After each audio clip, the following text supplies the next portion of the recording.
Dear Cory Sandhagen, I love you dearly. However, Merab is a fucking animal, and the odds of you winning are less than stellar. But if you want to maximize your chances, there are worse things that you can do than listen to me, so let's break down your path to victory. The two biggest things that Cory has to work back from are understanding that he will get taken down and understanding that late in the fight, he will get out cardioed. Obviously, you're going to train takedown defense, but get-ups are, in my opinion, going to be more important. Merab is getting better, but a finish over O'Malley doesn't tell me that he's suddenly going to be hunting for a finish like Yuri Prochazka. Also, Cory is relatively hard to finish. One of the biggest things that Cory has tried to do over the course of his UFC career is evolve his style to match the level of competition he's facing. That was a big part of the Cory Sandhagen mythos. During and before the Aljamain Sterling fight, he was really flowy and chill, and he didn't press for finishes too much. If they were there, he went for it, but he took way too many risks against Aljamain Sterling and eventually paid for it. Then he goes out there and flips the other way, right? Chasing the finish against Moraes and Edgar. When that doesn't work against TJ Dillashaw and he gets outpointed in a really close fight, then he shifts over to winning rounds or making it look like he won more convincingly, trying to play to the judges and stuff of that nature. And since then, he's learned kind of to regulate it and flip around depending on the opponent, right? Cheeto is basically impossible to finish, so the game plan wasn't to go finish him, it was to kind of dominate over 5 rounds like he did. He tore his tricep in the Font fight and had to adjust. Umar is finishable, but Cory doesn't quite have the punch power, and Figgy gave him the finish on a silver platter and he went for it, right? So,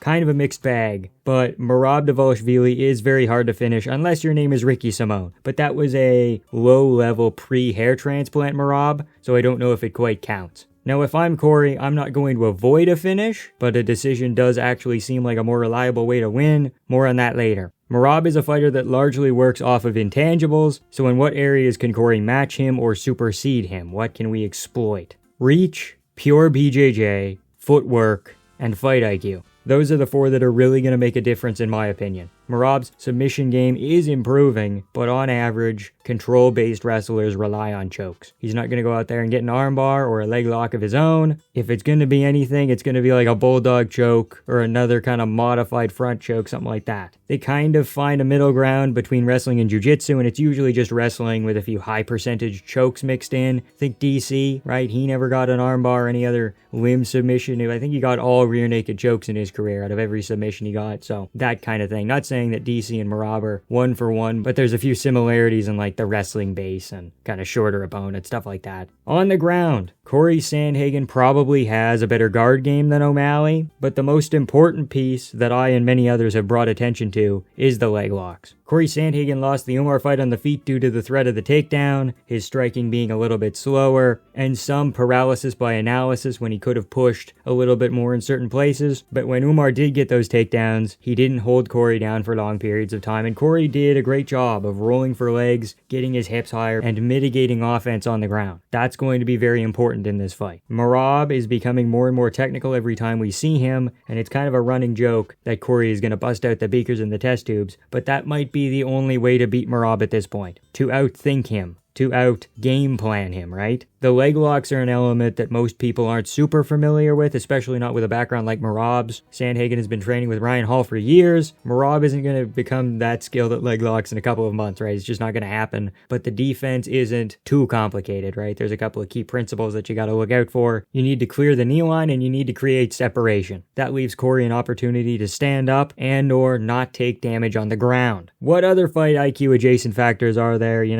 Being particular about which rounds he wants to win, I think is going to be important. He can't win all 5, I think that's nutty. But to win a 25-minute fight, you only need 2 minutes and 31 seconds of 3 rounds. If we want to go like on a second-by-second breakdown. Fights are obviously more nuanced than that, but 7 minutes, 33 seconds total, just over 30% of the fight won at, very specific times can win you fights sometimes. And that sounds silly, but round-based scoring is inherently silly. So you got to roll with it, knowing when to push and when to save energy for the next round. round is going to be crucial, right? And it's a very delicate balance, but I think it's something that Cory is capable of. Optics as a concept is going to make or break this fight for Cory. Because again, contrary to what some people think, Merab is extremely hard to finish, right? There's a certain number of Sandhagen fans who want to make everyone else kind of look bad by just saying, Cory flying knee, round 1. Most of them are actually just Umar fans, Petr Yan fans, or general Merab haters in disguise. Trust me, I've sniffed them out from a mile away. I know who you are. It's very hard to build a game plan around a single maneuver. If you are, you at least have to use a wide variety of setups. Cory can do that, but I think he would almost be better off just trying to win that well-placed 30%.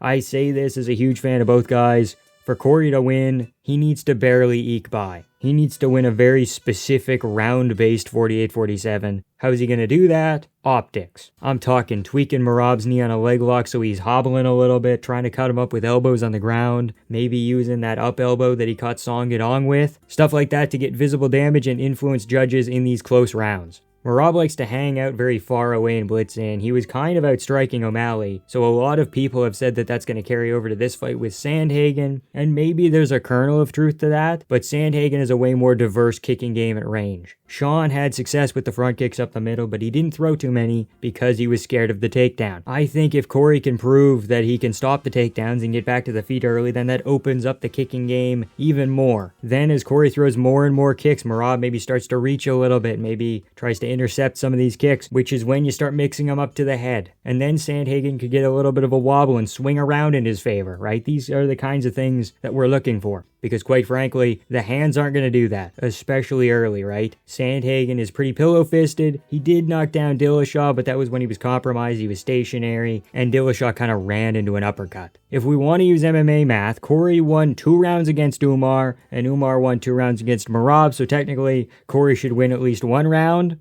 if that makes any sense. 50-45 Umar, because I can hear you thinking about it already, is a rigged Abu Dhabi scorecard. I'm 100% sure that Cory won the first. I'm like 75-80% sure he won the second. I could maybe be persuaded. And I'm very confident that Umar won 3, 4, and 5. I'm not trying to argue that Sandhagen won that fight, but much like kind of Umar Merab, a lot of people were like, oh, 50-45 Merab, and it's like, no, not really. Not really. You have to give this round to Umar. I'm not going to tell you which round, but there's a couple where it's like, yeah, it's for sure an Umar round, but you get what I'm saying. Abu Dhabi's weird, is what it is.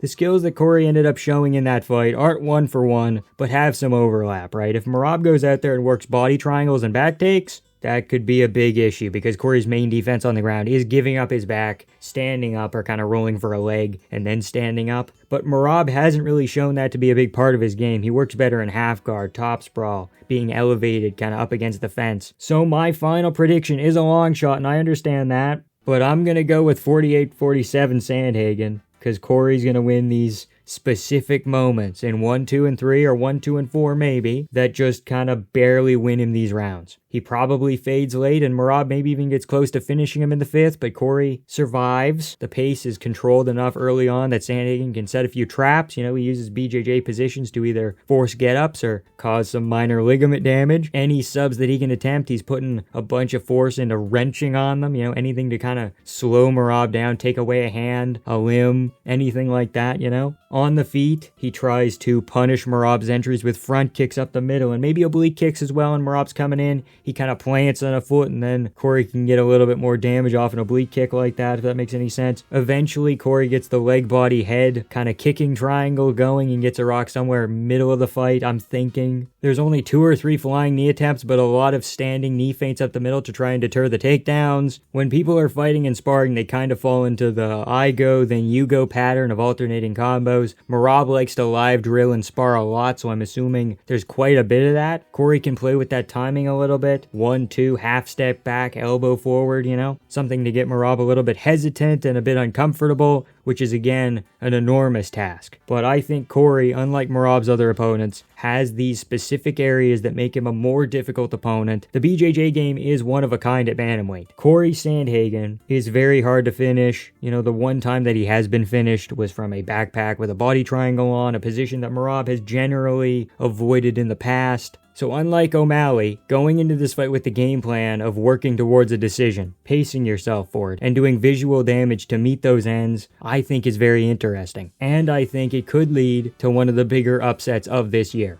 even if Cory wins. His big gift for becoming bantamweight champion is fighting Merab again next year. I think he's done enough to deserve an immediate rematch, especially since I think this fight will be close. In which case, depending on what we see here, I might favor Merab next time. I don't even know. But no matter the outcome, I'm going to be happy as a clam. This is my most anticipated fight of 2025 with two of my favorite fighters. I just hope both teams have fun. I'll be doing a UFC 320 fight companion for the whole card on Saturday, so I greatly appreciate you being here, especially for that co-main. Let me know what you think about Merab Dvalishvili versus Cory Sandhagen in the comment section below. Like, comment, and subscribe for more MMA content. Shout out to Shauna, Proletarian Gothic, Vanny, and Stu for being vampiric enjoyers. Thank you all so much for watching. Sandhagen 4847, and have a good time.